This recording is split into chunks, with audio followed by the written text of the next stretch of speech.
2021-жылы Билим берүү жана Илим министрлигинин жана Канайым Айгүл Жапарованын демилгеси менен «Мектеп менин жашыл уюм» акциясы башталат. Бул тууралуу Билим берүү жана Илим министри Алмазбек Бейшеналиев 2021-2023 жылдарга карата программасын тааныштыруу учурунда билдирди. Анын айтымында аталган акция мектепти оңдоо, жашылдандыруу, көрктөндүрүү, жалпысынан айлана чөйрөнү жакшыртууга багытталат. Акциянын жыйынтыгында жеңүүчүлөр аныкталат. Аймактардан жеңүүчү болгон мектеп окуучулары чет өлкөлөргө экскурсияга жөнөтүлөт. Алгачкы 3 орунга чет өлкөгө саякаттоо каралууда, деди министр. Ошондой эле Бейшеналиев донорлорду, Кыргызстандагы чет мамлекеттердин элчиликтерин акцияга кошулууга чакырды.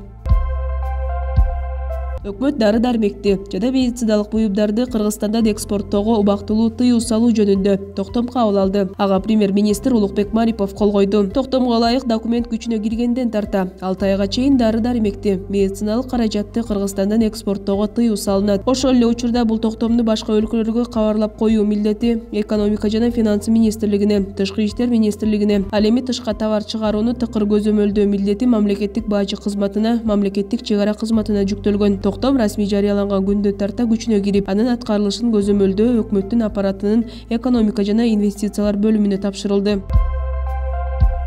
Бишкек Ош жолундагы Жалал-Абад маданият участкасында асфальт төшөө иштери өз ишин баштады. Бул тууралуу транспорт жана жолдор министрлигинен билдиришти. Аталган участоктун 20 чакырымына асфальт төшөлөт. Ал эми жалпы жөнүнөн 67 чакырымдык жолду оңдоо пландалууда. Жолду оңдой турган компания менен түзүлгөн келишимге ылайык жолдор оңдолуп, көпүрөлөр, аялдамалар, суу түтүктөрү калыбына келтирилет. Аны менен бирге тротуарлар, жол белгилери, коопсуздук тосмолору орнотулат, деп айтылат маалыматта. Оңдоо иштери жүрчү тилкеде 150 жумушчу жана 80 техника иштеп жатат. Мындан тышкары подрядчы компания саатына 210 тонна асфальт бетон чыгарган завод ачканы белгилүү болду.